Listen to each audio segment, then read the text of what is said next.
Welcome to Ethereal Realms, and today we're talking about the magical world of fairies.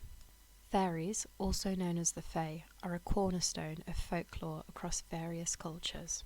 These beings have captivated human imagination for centuries. The oldest reference to fairies dates back to the 13th century by historian Gervase of Tilbury. He documented English folklore, and this included the belief in fairy-like beings called portunes. These creatures were described as being no bigger than a finger and would help farmers with their daily tasks. Traditionally, fairies are believed to inhabit secluded natural places. These include forests, meadows, hills, as well as burrows and mounds. In Celtic folklore, it is said that fairies live in a realm called the Other World, which is often accessible through portals in our natural world, such as stone circles or fairy rings. In Irish folklore, it is said that after being defeated in battle, the fairies were told that they could have half of Ireland should they stop fighting against the humans. The fairies accepted, only to find out that their half was below the ground.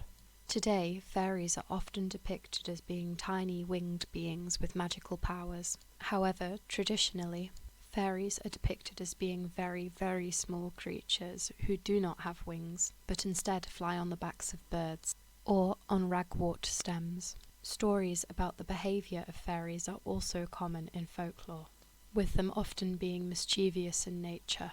In Yorkshire, fairy butter can be found on the roads and in the forests. It was believed that fairies would throw butter around at night.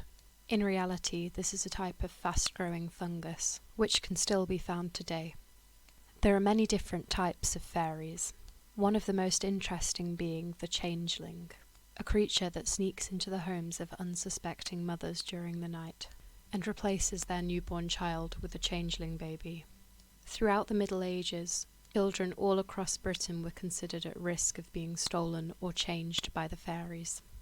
It is said that the new child would not respond to their mother's voice and recoil at the sensation of being touched by a human. They would cry a lot and have fits of rage. In some stories, the new child does not look anything like the previous child, sometimes being old and wrinkly rather than looking like a baby, or much bigger than the original child was. It was unfortunately common practice that if a mother believed her child had been changed, she would take them to the woods at night and leave them there. If she was lucky, when she returned the next day, her original child should be swapped back. This belief resulted in the deaths of many children.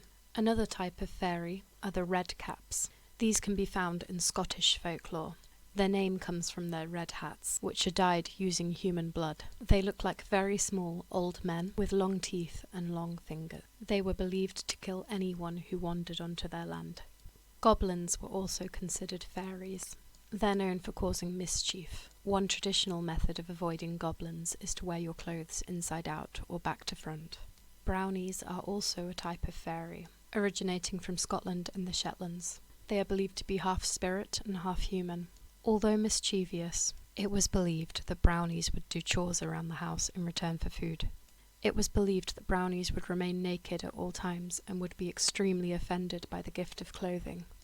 There are many ways to banish a fairy from your home, one of which was to hang a pair of trousers off the end of your bed, or to light a fir candle on your bedside table. Should a goblin enter your home, they can be distracted by throwing a full hand of flaxseed into the air. Once the seed reaches the ground, the goblin will succumb to his desire to count every single flaxseed, keeping them occupied until the morning. That's it for today. Tell us what you thought in the comments below. Thank you for listening.